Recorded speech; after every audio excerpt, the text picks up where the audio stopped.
मोहला मानपुर जीवा के ईरा गांव में कोटरी नदी के बहाव के सेती दो जगह पुल पुलिया टूट गई। गाड़ी मन के यातायात हो प्रभावित। लंबा जाम के सेती यात्री बना हो परेशान। देखो हमार खास रिपोर्ट। मोहला मानपुर क्षेत्र में राष्ट्रीय राजमार्ग क्रमांक 930 में बालोद दल्ली राजका के बीच में मानपुर मार्ग के पास विकास खंड के अंतर्गत ईरा गांव के रोडवा कोतरी नदी के पानी के बहाव बढ़ जाए से दोनों डाहर पुल पुलिया क्षतिग्रस्त हो गए हैं।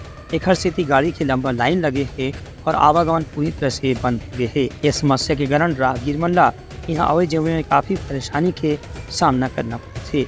स्थानीय प्रशासन डाहर ने मांग करेगी है कि जल्दी ही रोड ला मरम्मत करके वापस सामान्य स्थिति में लाया जाए, जेकर से गाँव के लोगन मन शहर या मुख्य सड़क तक आने में परेशानी के सामना झन करना पड़े। ब्यूरो रिपोर्ट, उतलांखा न्यूज़।